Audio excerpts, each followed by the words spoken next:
Perfecto. Entonces, hoy día tenemos nuestra ayudantía número 2. Esta es la última ayudantía que vamos a tener antes de la prueba 1, que es este sábado. Y lo que vamos a ver hoy día es un ejercicio así, full Ley de Little, que es parte de la prueba del semestre pasado, de hecho. Y el segundo ejercicio que vamos a ver es parte de la prueba del semestre antepasado, de la prueba del semestre antepasado, en el cual se utiliza la misma lógica de Ley de Little, pero vamos a ver un poco unas cosas un poco más allá de solo Ley de Little, que es lo que va a entrar luego para su prueba 2. Sin embargo, la lógica de resolución es la misma, así que igual les va a servir para la prueba de este set. Entonces, partamos. El primer ejercicio es sobre una planta de manufactura. En esta planta tienen un sistema de producción dividido en dos fases secuenciales, a la cual llegan en promedio 20 productos por hora. Entonces, ya, como dije antes, pequeño paréntesis. Este ejercicio es de Ley de Little. Vamos a hacer un mini repaso de Little. En Little tenemos tres factores en la ecuación. Tenemos inventario, que está medido en unidades. Tenemos tasa de flujo, que está medido en unidades entre tiempo. Y tenemos tiempo, que está medido en tiempo. Entonces, cuando nosotros vayamos leyendo un enunciado, tenemos que ir identificando qué cosas están en unidades, qué cosas están en unidades partidas en tiempo y qué cosas están en tiempo. Así que, volviendo al enunciado, si en la primera oración me dicen que a esta planta de manufactura llegan en promedio 20 productos por hora, ese 20 productos por hora, ¿qué sería de mi ley to little?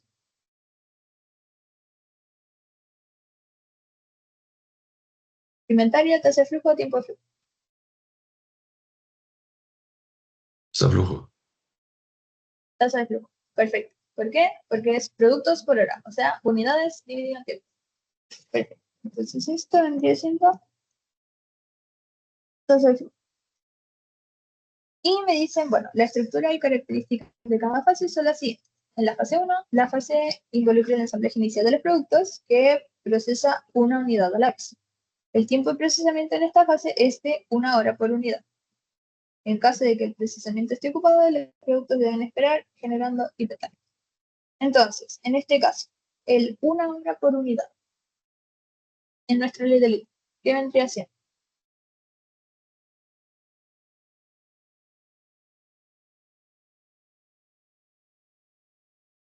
Al final es como cada producto se demora en procesar 1 hora.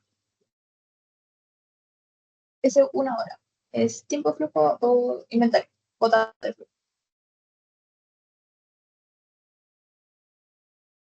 Todo flujo. Tiempo flujo. Pero,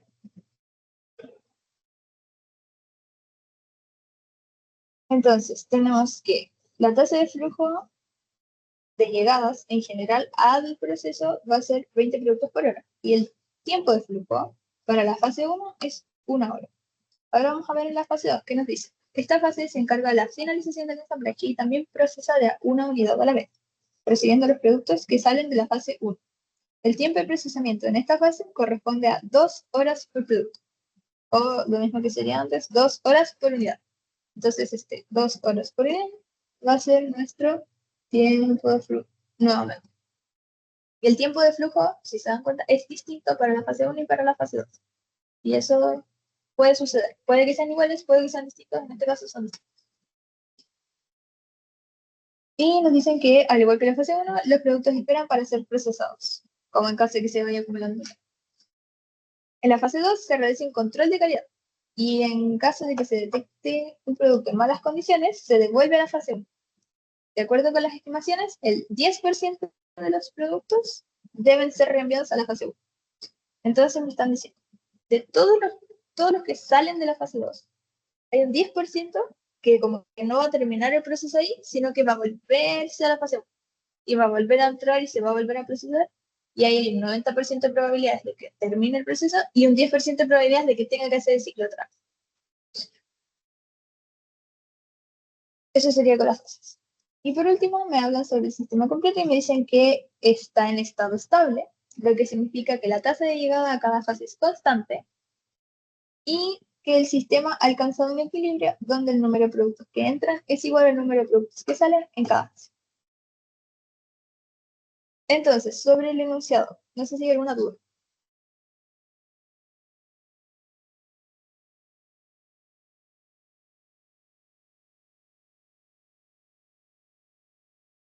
Ya, perfecto. Entonces, lo primero que nos piden es dibujar el diagrama de flujo del proceso. El diagrama de flujo del proceso es este como mapita conceptual que nosotros hacemos para ver qué es lo que pasa primero y qué es lo que pasa después, como darle una secuencia al proceso. Entonces, si nos vamos acá arriba, nuestro mapa del proceso se vería algo así como esto que está acá. Al final, lo que nosotros estamos diciendo aquí es que nuestro proceso inicia en el puntito verde y entran productos de los cuales algunos se acumulan en un inventario acá y otros entran directo a la fase 1 que es acá. Entonces, esto va a ser nuestra fase 1, esta va a ser nuestra fase 2. Como lo vimos en la ayudantía pasada, en todo lo que es el modelamiento de procesos, básicamente los rectangulitos representan cada paso del proceso. Siempre tiene que haber un inicio, siempre tiene que haber una salida. Al menos una salida, puede haber más de una salida. Y los triangulitos, que son algo que no habíamos visto en la ayudantía pasada, simbolizan acumulación de inventario. Entonces, cuando yo tengo productos que tienen que esperar en esa fase para ser procesados, los guardo en ese triangulito. Eso es lo que significa el triángulo. Y si ahora nosotros quisiéramos rellenar este mapita conceptual con un poco más de concepto, como de números de lo que nos entregan en el enunciado, nosotros teníamos que la tasa de flujo de entrada era de 20 unidades por hora, si no me equivoco. Perfecto, 20 unidades por hora. Y de esas 20 unidades por hora, después entraba fase 1, entraba fase 2, y en fase 2, un 90% sale del proceso, es decir, se va por aquí, ya abrimos bien, y el otro 10% se devuelve hasta antes de la fase 1, porque tiene que volver a ser procesada la fase. Entonces, realmente, lo que va a estar entrando acá, en la fase 1, va a ser la suma de este 20 más este 10. Porque si se fijan, esta flechita llega hasta acá y se une con la que viene de afuera y después esas dos juntas son las que entran a fase. No sé si eso se logra visualizar bien.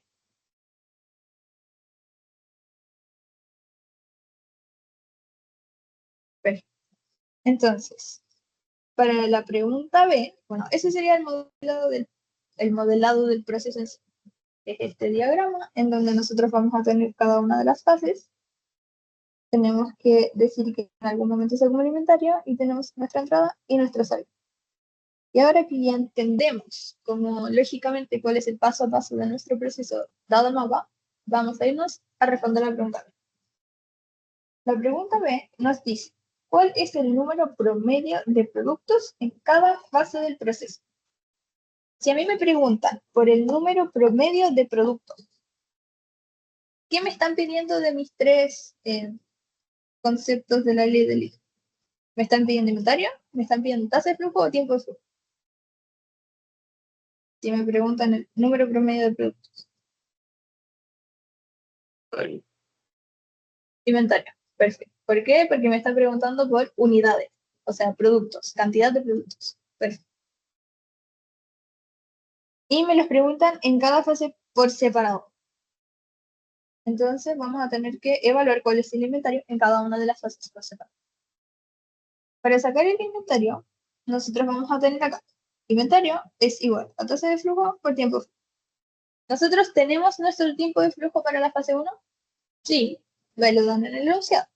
A mí me dicen en el enunciado que la fase 1 tiene un tiempo de flujo de 1 hora y la fase 2 tiene un tiempo de flujo de 2 horas.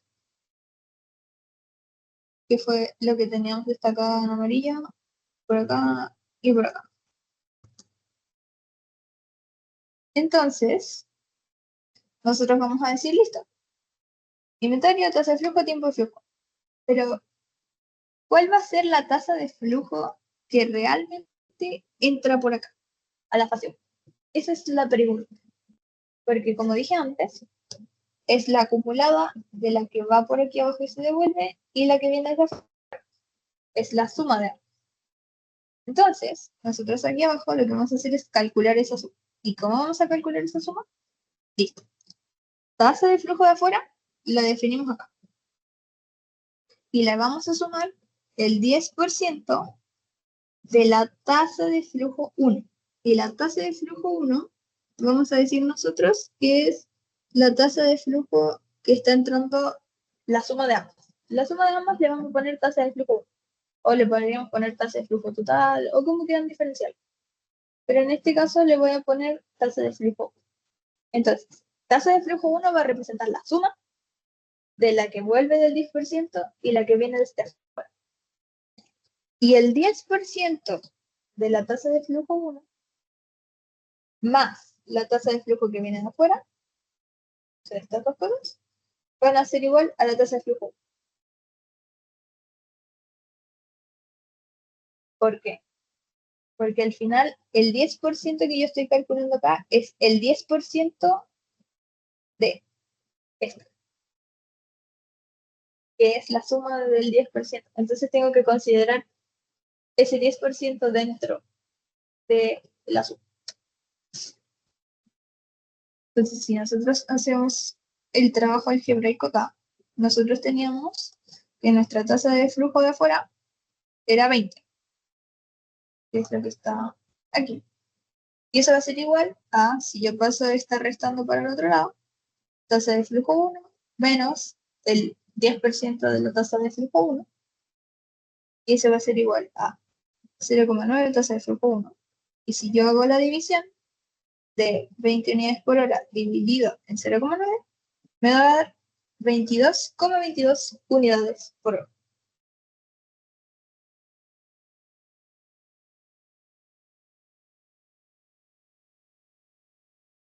Entonces, 22,22 unidades por hora va a ser mi tasa de flujo 1. O sea que, aunque lo que viene afuera es 20, lo que va a entrar a la fase 1 va a ser 22,22 unidades por hora.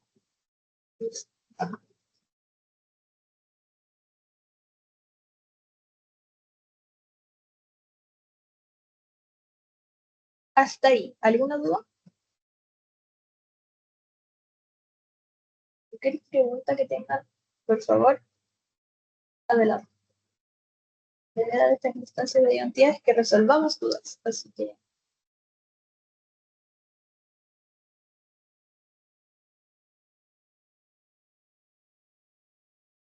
entonces,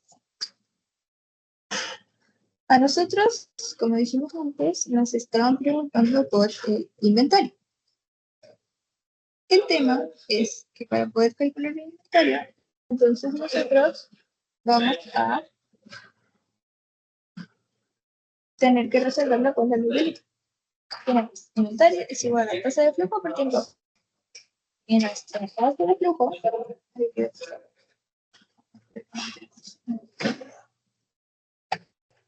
nuestra tasa de flujo ya sacamos que era 22,22. Y nuestro tiempo de flujo por enunciado era 1.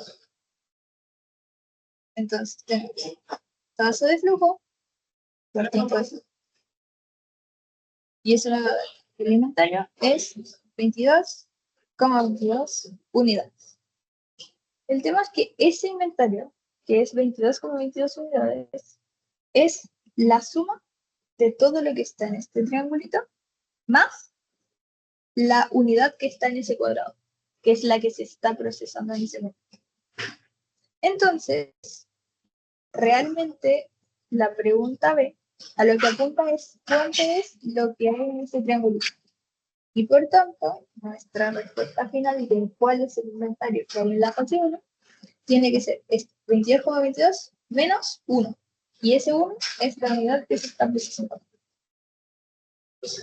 Por lo tanto, nuestro inventario acumulado va a ser 21,22 para la fase.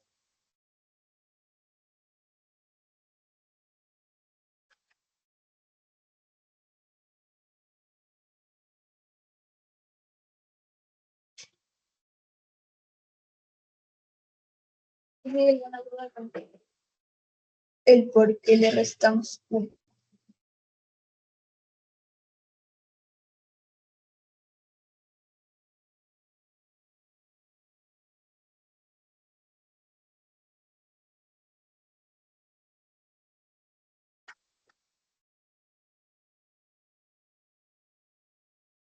Entonces, por el periodo de otra parte, siga en proceso.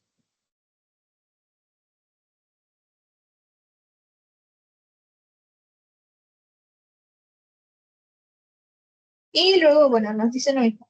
Para la fase 2, vamos a tener que calcular el inventario nuevamente. Entonces, nuestra tasa de flujo ya la tenemos. Es 22,22. Y el tiempo de procesamiento en la fase 2 es de 2. Entonces vamos a tener 2 por la tasa de flujo. Y eso es igual a 44,44. Y a eso le vamos a restar 1 por la misma razón que le restamos 1 a la fase 1. Porque 44,44 es lo que está aquí más la unidad que está procesando.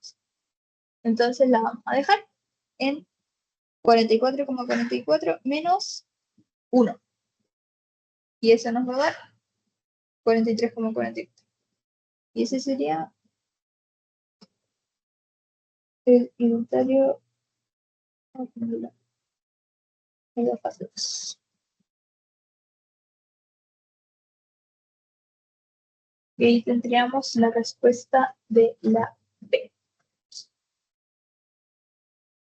¿Alguna pregunta hasta aquí?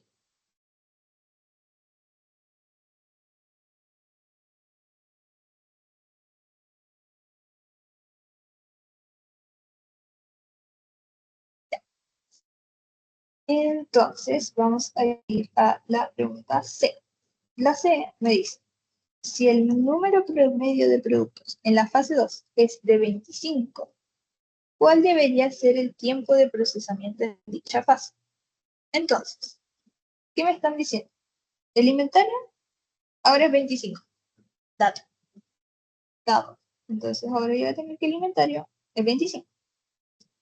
Y mi tasa de flujo, yo ya la calculé. La tasa de flujo no la puedo cambiar porque no depende de el proceso al tiro como tal, sino que depende de cuánto está entrando de afuera y el 10% que se bueno y todo lo que vimos antes.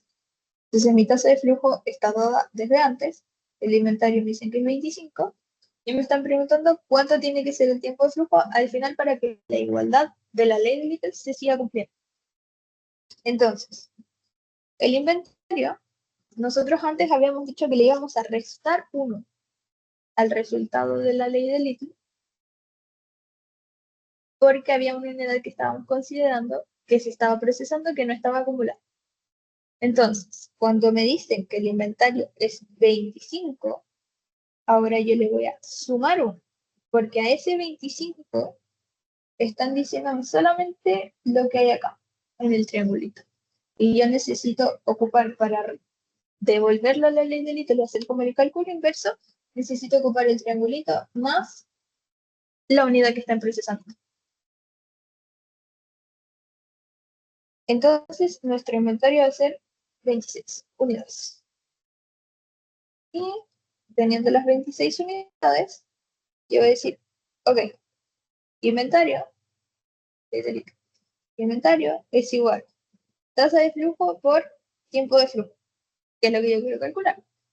Y si paso el 22,22 dividiendo, me queda que 26 dividido en 22,22 es 1,17 horas. 1,17 horas al final es lo que se va a demorar en procesar. O sea, es lo que se tiene que demorar en procesar el producto para que se siga cumpliendo la ley del, para que se mantenga.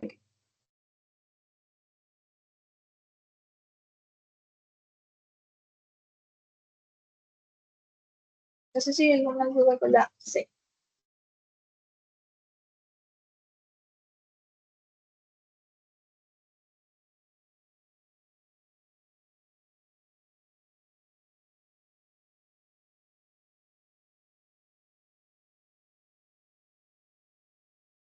Entonces, después, en la pregunta D, me dice, ¿cuál es el tiempo de ciclo del proceso? El tiempo de ciclo del proceso es lo que nosotros vamos a calcular con esta formulita de acá. El tiempo de ciclo es 1 dividido en la tasa de flujo. Y eso implica 1 dividido en la tasa de flujo, que es 22,22 unidades por hora. Entonces, si yo hago esa división, me va a dar que el tiempo de ciclo es 0,045 horas por unidad. Eso significa, bueno, si lo transformo en minutos, como para que podamos tener una visualización un poco más acercada a nuestro entendimiento del tiempo, porque 0,045 horas es algo que uno no mide muy bien. Sería lo equivalente a 2,7 minutos por unidad. ¿Y qué significa que el tiempo de ciclo sea 2,7 minutos por unidad? Significa que si yo me paro aquí afuera y yo miro cada vez que sale un producto terminado, cada 2,7 minutos va a salir un producto terminado de este sistema.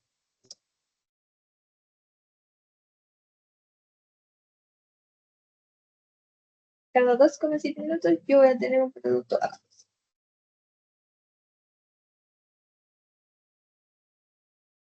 Entonces así calculamos el tiempo de ciclo y lo interpretamos de la forma que acabo de explicar recién.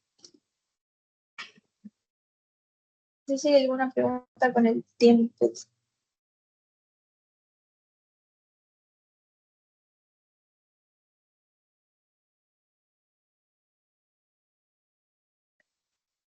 Entonces, vamos con la última pregunta del primer programa. Me dice, si desea reducir el inventario de productos en cada fase en un 50%, ¿cuáles deberían ser los tiempos de procesamiento en cada fase? Perfecto. Si yo veo acá, originalmente, en la fase 1, esto es fase 1. En la fase 1, yo tenía que en mi inventario, vamos a pescar solamente las cosas que están en celeste en este momento. Entonces, yo tenía que mi inventario era 22,22. Mi tasa de flujo es 22,22. Mi tiempo de flujo es lo que yo quiero saber cuánto tiene que ser. Originalmente era 1, pero ahora yo necesito reducir este 22,22 a la mitad. Entonces, si yo quiero que ese 22,22 ahora sea 11,11, voy a igualarlo a 22,22 por mi tiempo de flujo. Y para que esta igualdad se cumpla, si yo paso dividiendo el 22,22, me va a quedar que mi tiempo de flujo tiene que ser 0,5 horas.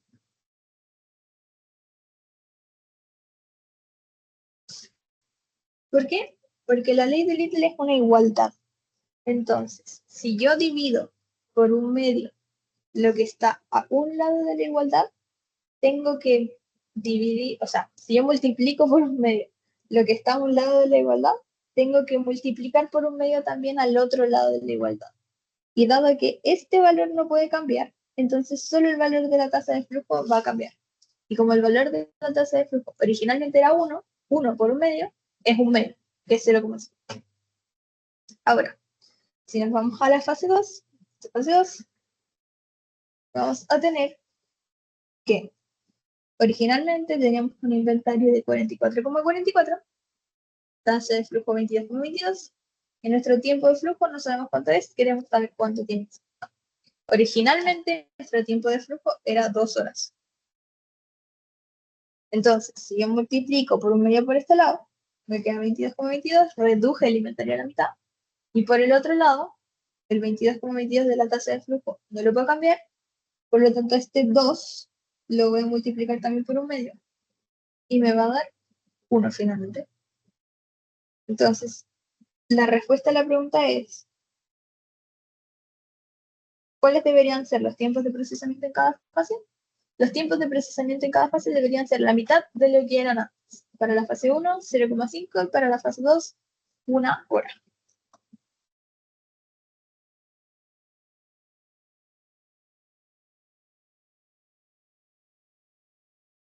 Y ese sería el primer ejercicio de hoy. No sé si queda alguna duda con este ejercicio en particular, de cualquiera de las preguntas que vi.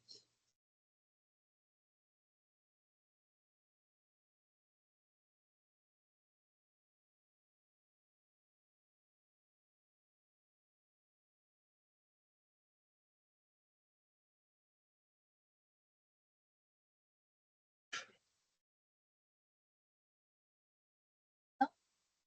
¿Alguien por ahí? ¿Todo claro?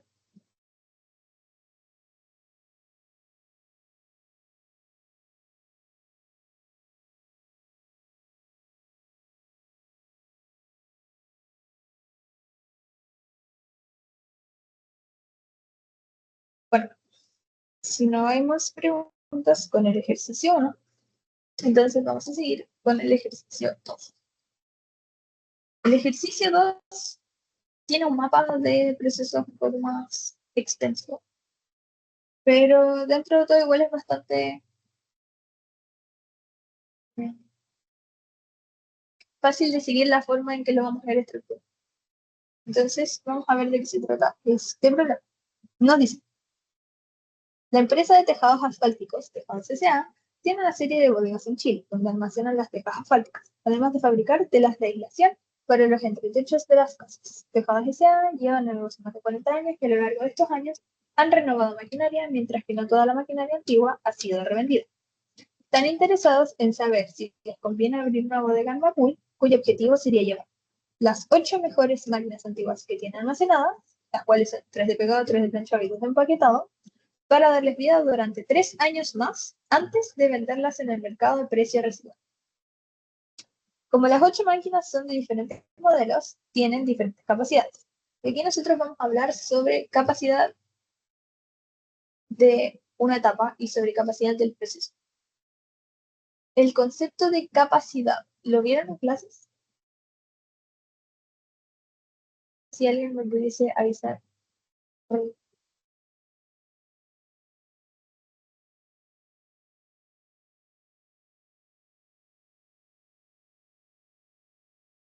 Tomás, Francisco, Rodrigo, Josefina.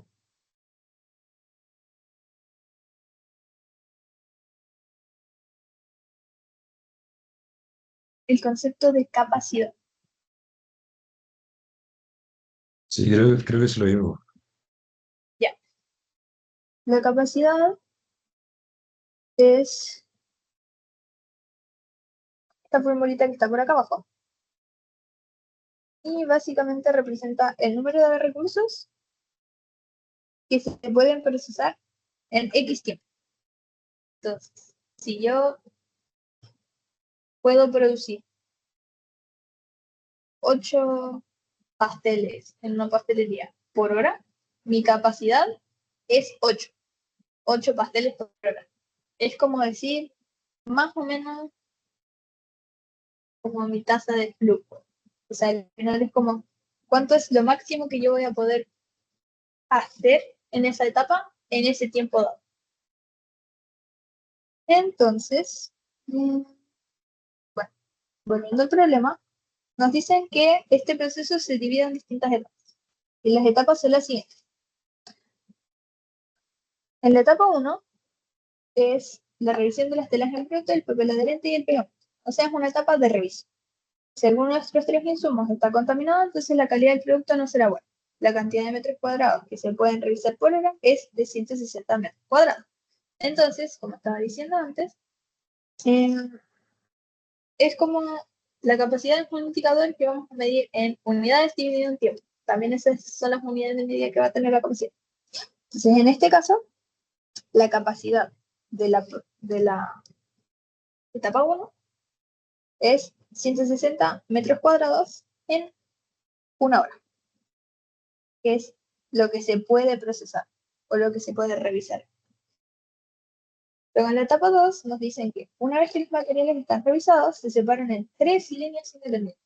Eso implica que si yo parto revisando, luego voy a tener una separación en tres líneas independientes, una paralela con la otra.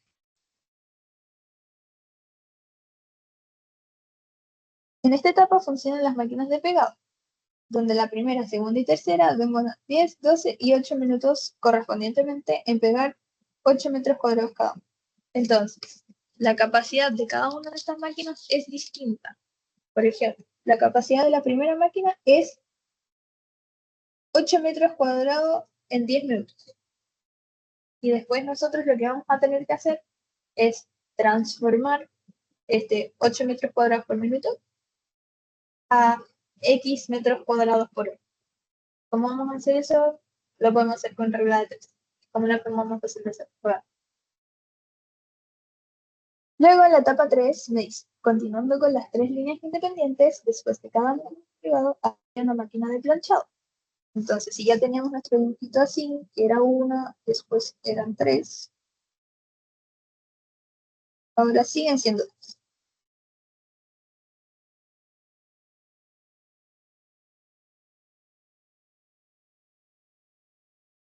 Y son las máquinas de planchado. Entonces, la cantidad de metros cuadrados que estas pueden trabajar es 16 metros cuadrados cada una. Y la primera y segunda máquina se demoran 20 minutos en hacer los 16 metros cuadrados y la tercera solo 18 minutos en los mismos 16 metros cuadrados. En la etapa 4 me dice que se consolidan las tres líneas de trabajo, eso significa que si eran tres, ahora ya se vuelven a hacer uno. Y en esta etapa se hace una revisión visual del pegado y planchado. Para esto hay una sola persona. Entonces, si veníamos de estas tres antes, en esta etapa se vuelven a hacer solo una, para que una persona revise. Y esta persona se demora 4 minutos en revisar 10 metros cuadrados. Y por último, en la etapa 5, hay dos empaquetadoras, o sea que si venimos de la etapa 4 que era 1, ahora vamos a tener dos otra vez, que trabajan en paralelo, por eso las pusimos de esa forma en el diagrama, y trabajan en paralelo para entregar los rollos de aislante comprimidos en mano. Cada empaquetadora puede pesar 80 metros cuadrados por hora. Adicionalmente a eso, me dicen que se proyecta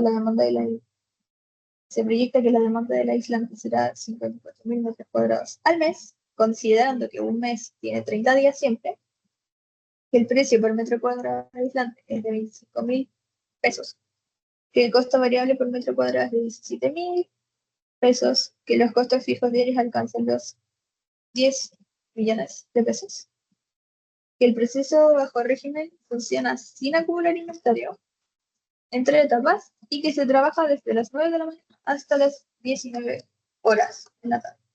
Y eso implica que la jornada laboral es de 10 horas.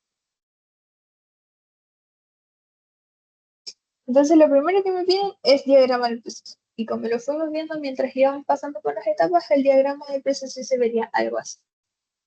Aquí vamos a tener nuestra etapa 1, luego vamos a tener nuestra etapa 2, a donde ya nos separamos en tres líneas independientes.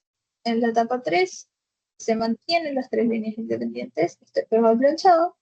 Luego en la etapa 4 se vuelve a fijar en solo una persona que hace la revisión visual. Y en la etapa 5 tenemos 2 empaquetadoras.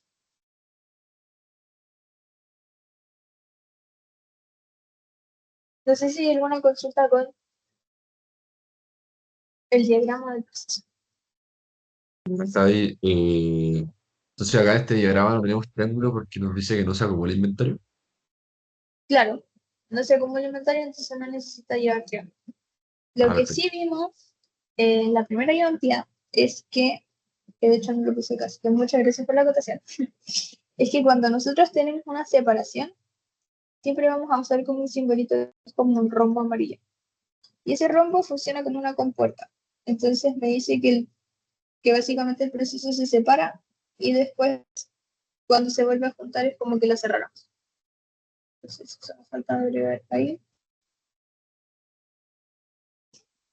Pero en caso de que eso se olviden de agregarlo, es un detalle. Igual siempre es mejor agregarlo, pero las compuertas básicamente funcionan así. Y en este caso, como es una compuerta que abre procesos que van a ir en paralelo, eh, adentro debería llevar una cosa así, que implica que los procesos van en paralelo, como signo más. Si los procesos fueran exclusivos, es decir, que solamente pueden ir por uno de los tres caminos todos los productos, claro, la X que va dentro del rombo sería como. Pero eso igual la podemos repasar después. En esta prueba, el profe dijo que no va a entrar diagrama de proceso como tal, pero lo van a necesitar usar para su trabajo central y lo van a necesitar para las pruebas siguientes, así que no es malo que lo vayamos repasando desde ahora. Por eso lo incluimos en esta ayuda.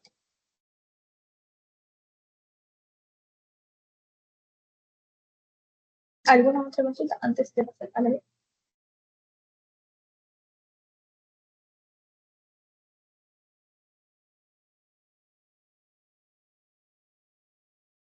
Perfecto.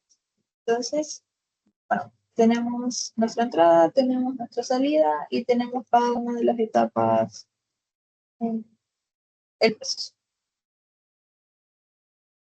Y ahora vamos a empezar a responder la pregunta B. Entonces, para la B nos preguntan cuál es el cuello de botella. Y el cuello de botella, nosotros es importante que conozcamos qué significa el concepto de cuello de botella. Entonces, el cuello de botella al final va a ser lo que limita la capacidad de nuestro proceso. ¿Y por qué se llama cuello de botella? Porque literalmente, como si nosotros pensamos en una botella, botella. El cuello de botella es la parte más angosta de la botella. Entonces, si yo trato de pasar todo este volumen de agua que hay en esta altura de la botella hacia allá, no va a poder pasar de uno como si yo cortara la botella a esta altura, sino que va a tener que disminuir el volumen para que pueda pasar por el cuello de la botella. Lo mismo en conceptos es para los procesos. Al final es la etapa que va a tener como la capacidad más acotada de permitir el flujo a través del proceso. Entonces, para calcular el cuello de botella, tenemos que encontrar la capacidad de cada etapa. Y para encontrar la capacidad de cada etapa, vamos a revisar cada etapa por partes. Entonces, en la etapa 1, nosotros vimos en el enunciado que la capacidad era 160 metros cuadrados por hora. Y no hay mucho más que hacer. Esa es la etapa 1. Luego, en la etapa 2 y 3 pasa algo interesante porque las vamos a evaluar en conjunto como si fueran una super mega etapa juntas. ¿Por qué la vamos a evaluar así? Porque si nosotros nos fijamos acá, la única forma en que nosotros podemos ver si hay una etapa que es limitante es como por bloques en el proceso. Entonces, este cuadrado está unido a este cuadrado grandote, que está unido a este cuadrado y que está unido a este cuadrado. Entonces, al final, nuestro proceso, si bien en el enunciado nos dicen que tiene 5 etapas, en la práctica es como que tiene 4, porque esta etapa de acá es un circuito como cerrado en paralelo que no puede,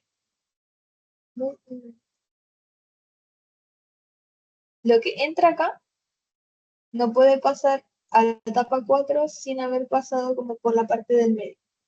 Y como todo esto está en paralelo, lo vamos a considerar como una etapa grande. como cuando vemos circuitos eléctricos. Entonces, habiendo hecho esa acotación, vamos a ir a revisar la capacidad de nuestra etapa 2 y 3. Entonces, para ver la capacidad de la etapa 2 y 3, tenemos que ver cómo subdividir la etapa 2 y 3 en las distintas líneas. ¿Por qué lo vamos a dividir en líneas? Porque es lo mismo que dijimos antes. La capacidad nosotros la tenemos que evaluar en cosas que están una consecuente de la otra. De esa forma siempre. La capacidad solamente la podemos definir como de cosas que están secuenciales entre sí. Entonces, como todo esto está en paralelo, nosotros tenemos que separarlo en cosas que estén secuenciales. Y en este caso, las cosas secuenciales son por línea. Línea 1, línea 2, línea 3. Entonces, primero vamos a evaluar la capacidad de la línea 1. Para evaluar la capacidad de la línea 1 tenemos que ver cuál es la capacidad de la parte 2, como de la etapa 2 de la línea 1 y de la etapa 3 de la línea 1. Y ver entre esas dos cuál es la que tiene menor capacidad. Y la que tenga menor capacidad va a ser el cuello de botella de esa línea.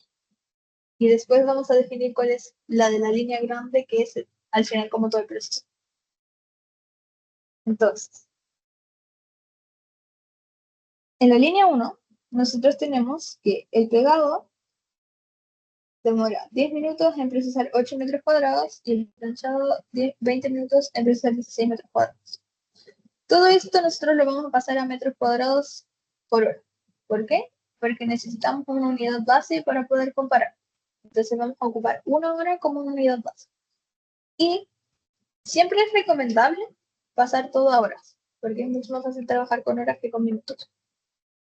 Como que hay menos posibilidades de trabajar con números súper gigantes y súper enanos, como un número más estándar, por decirlo.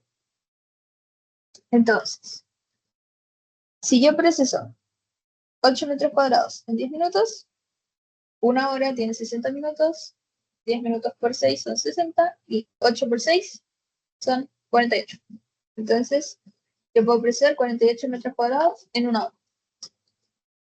Y lo mismo para el planchado. Una hora tiene 60 minutos. Si yo proceso 16 metros cuadrados en 20 minutos, en una hora voy a procesar 3 veces 16 metros cuadrados y eso es 48 metros cuadrados. Si se fijan, en este caso, en la línea 1, la capacidad de ambas máquinas o de ambas etapas es la misma. Entonces, nuestro cuello de botella son ambas o ninguna, como queramos verlo. Pero en este caso vamos a decir que son ambas, porque ambas están limitando la capacidad a nuestro como mínimo, que va a ser 48 metros cuadrados por hora. Luego, en la línea 2, vamos a hacer exactamente la misma conversión. No creo que sea necesario explicar la conversión matemática de todas las veces, pero básicamente 12 por 5, 8 por 5, 40, 12 por 5, 60. Este por 3, 16 por 3, 48. Y así. Entonces, en la línea 2 vamos a tener de la etapa 1, o sea, la etapa 2, que es el pegado, en la línea 2 va a tener una capacidad de 40 metros cuadrados por hora, al hacer la conversión de 12 metros a 1. Y la etapa 3 del planchado va a tener una capacidad de 48 metros cuadrados. Entonces, si se fijan, si es que en la línea 2 se procesan 40 metros cuadrados por hora, a la siguiente etapa no van a llegar más de 40 metros cuadrados por hora, por lo tanto, este es nuestro cuello de botella porque es la máquina. Y luego la línea 3, si hacemos las conversiones, nos queda que la etapa de pegado es 60 metros cuadrados por hora y la etapa de planchado son 53,3 metros cuadrados. Ahora, ¿por qué de todas formas este 53,3 es el cuello de botella? Si viene después, es porque en el enunciado nos dicen que no podemos acumular inventario. Entonces, como no podemos acumular inventario, si nosotros procesáramos 60 metros cuadrados por hora acá, por cada hora que pasa, se acumularían aprox 7 unidades, como justo aquí antes de entrar a la etapa 3, porque solamente tiene capacidad de procesar 53,3 metros cuadrados por hora. Entonces, sacamos nuestro mínimo de acá, que es 48, nuestro mínimo de acá, que es 40, y nuestro mínimo de acá, que es 53. Y con esos valores vamos a sacar al final la capacidad de que lo que entra por acá y lo que puede salir por acá en una hora. Porque al final lo que entra por acá y puede hacer el proceso completo por cualquiera de los tres caminos y sale por acá es la suma de estos mínimos. Entonces, como dice acá, la capacidad de la etapa 2 más 3 va a ser la suma de 48 más 40 más 53,3. Y eso me da 141,3 metros cuadrados por hora.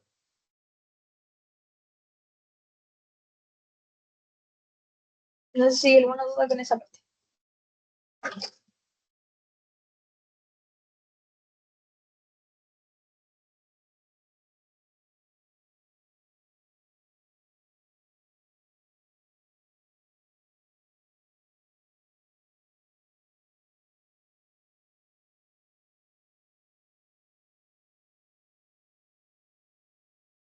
¿Todo claro entonces? Sí. Y para terminar de evaluar las capacidades, entonces nos falta encontrar la capacidad de la etapa 4, que es solo un operador, que nos dice en el enunciado que cada 4 minutos procesa 10 metros cuadrados. Entonces, en una hora, haciendo la multiplicación, va a dar que al final pueden procesar 150 metros cuadrados por hora, porque 4 por 15 es 60, entonces 10 por 15 es 150. Y en la etapa 5 nos dicen que cada una de las empaquetadoras procesa 80 metros cuadrados por hora, por lo tanto, la capacidad de la etapa completa va a ser la suma de este 80 más este 80, eso es 160 metros cuadrados por hora. Y esas serían todas las capacidades de nuestro proceso. Serían 160 en la etapa 1,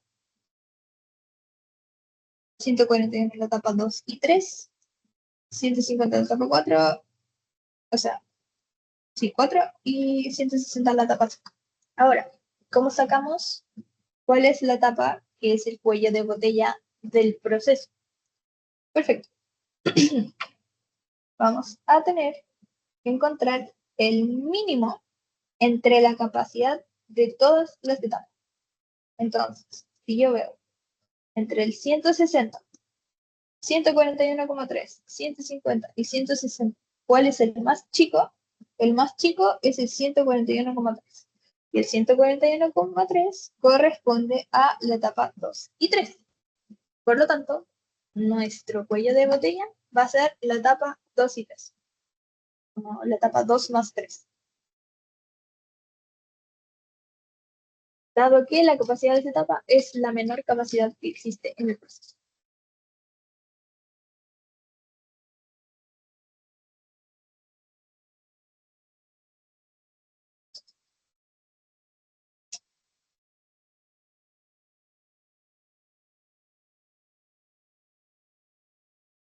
¿Alguna duda con la capacidad del proceso?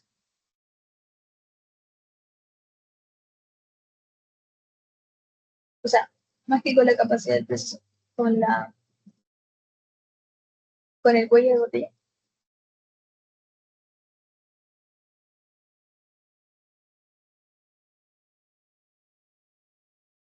El cuello de botella va a ser la etapa 2 más 3. Y después, en la pregunta C, lo que nos preguntan es cuál es la capacidad del proceso. Y la capacidad del proceso va a ser la capacidad de la etapa, que es el cuello de botella. Entonces, en este caso, nosotros ya dijimos que el cuello de botella era la etapa 2 más 3.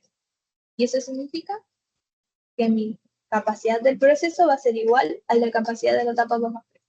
En este caso era 141,3 metros cuadrados por hora.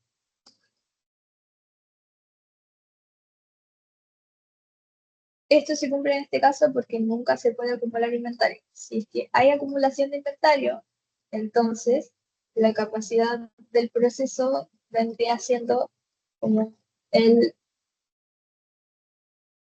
la capacidad máxima, como el máximo de las capacidades en las etapas. Pero en este caso, como nos están diciendo que no se puede acumular inventario, nos quedamos con la capacidad de la etapa que tenga la mínima capacidad, que vendría siendo el cuello.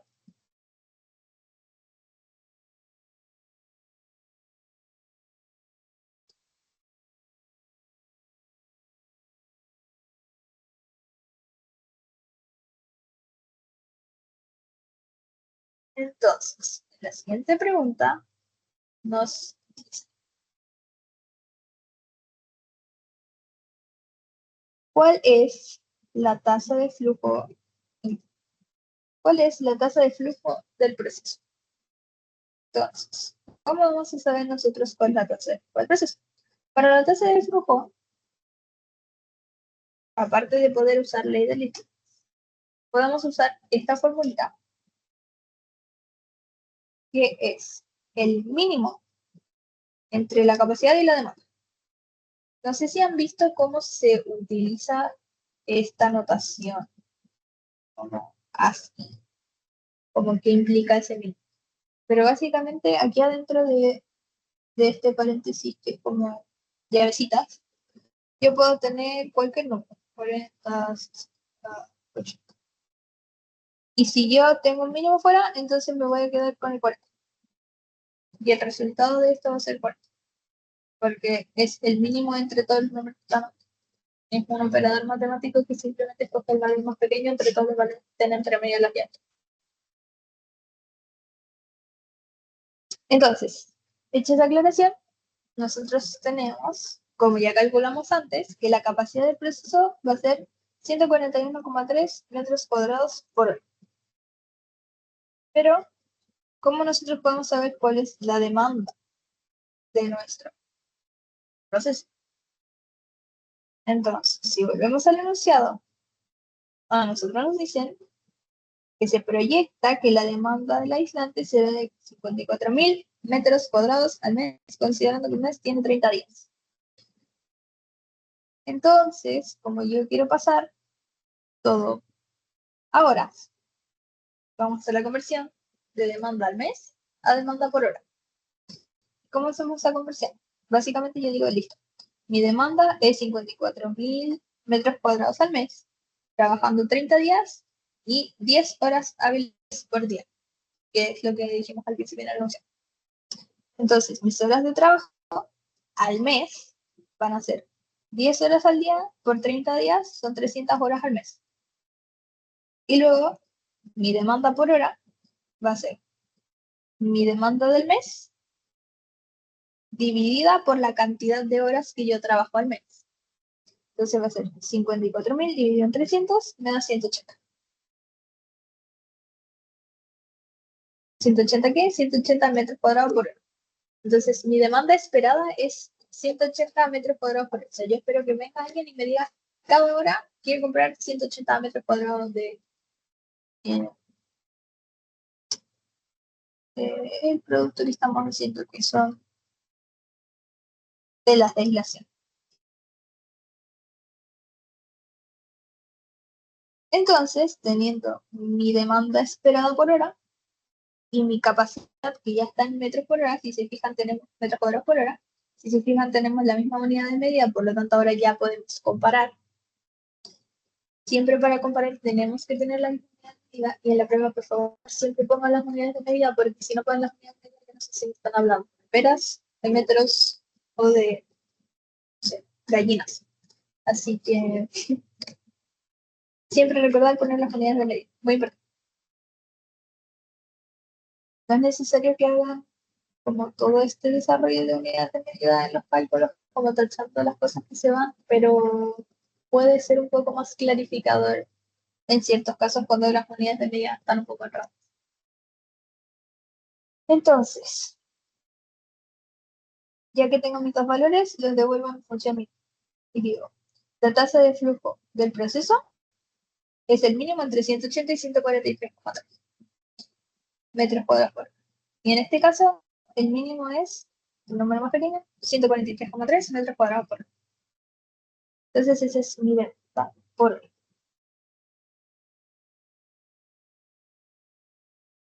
Y en este caso, como es el mínimo, va a ser la tasa de flujo del proceso. Al final lo que yo voy a querer producir en una hora van a ser siempre 143,3 metros cuadrados.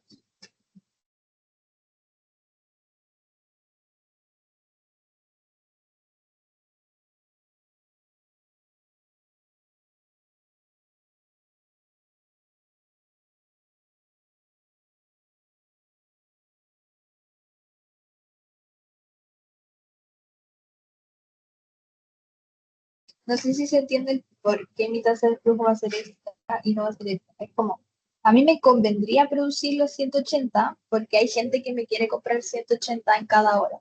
Pero no, mi fábrica no es capaz de producir más de 143,3 en cada hora. Entonces no tengo cómo cumplir con la demanda y produzco el máximo para tratar de cumplir con el máximo que yo pueda de la. Y después, en la siguiente pregunta, no sé si hay alguna duda con lo que vimos recién sobre la tasa de flujo de.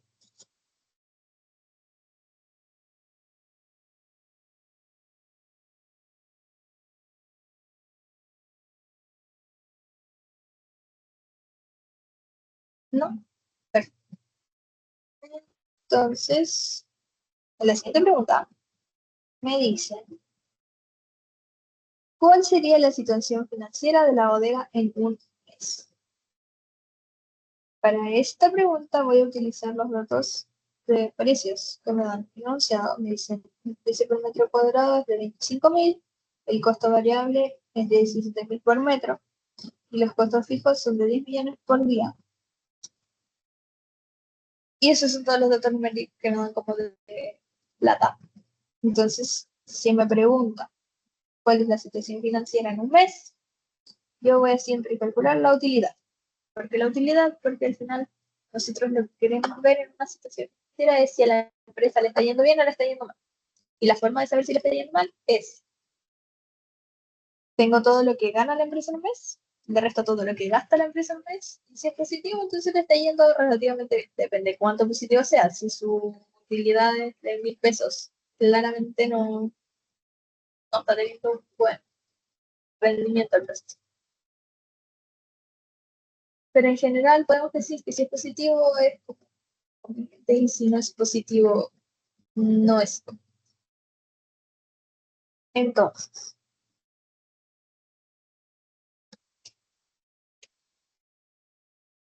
para saber cuál es mi utilidad, yo necesito calcular ingresos y costos.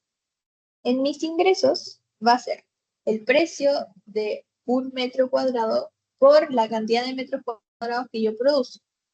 Entonces, en este caso, mi producción total va a ser, yo aquí arriba ya dije que mi tasa de flujo es de 143,3 metros cuadrados por hora. Entonces, ese va a ser mi máximo que yo puedo producir. ¿En cuánto? En una hora. Pero yo necesito evaluar la situación financiera del mes. Por lo tanto, lo voy a multiplicar por las 300 horas que se trabaja al mes. Vamos a tener 141,3 metros cuadrados que produzco en 300 horas. Son 42.390 metros cuadrados en un mes. Y luego con eso vamos a calcular los ingresos, porque ya que tengo todo lo que genero, ahora lo multiplico por el precio de un metro cuadrado y eso me da el total de los ingresos. Y es un número muy grande que no voy a leer. Y luego de la misma forma, calculamos los costos. Los costos variables implican que por cada metro cuadrado que yo produzco tengo un costo. Y este costo variable, por enunciado, es de 17.000 pesos. Entonces, 17.000 pesos por todos los metros cuadrados que yo produzco al mes, que es lo que calculamos aquí arriba, me va a dar los costos variables. Y luego, los costos fijos son estos 10 millones diarios que yo me voy a gastar al día por tener la fábrica funcionando. Entonces multiplico por los 30 días que tiene un mes, porque me dicen que los meses tienen 30 días en el enunciado, y me da 300 millones. Y por lo tanto, mis costos totales van a ser la suma entre mis costos variables y mis costos fijos. Y eso es lo que está aquí abajo. 1020 millones. 630. Y luego, para terminar nuestra situación financiera en este momento, calculamos la utilidad. Entonces la utilidad es ingresos menos costos totales. Y eso me da un resultado de 39 millones de pesos al mes. Por lo tanto, mi resultado es positivo. Y eso significa que la empresa sí funciona. El proceso es rentable, digamos, de alguna. Esa sería la letra E. No sé si hay alguna duda con la letra E.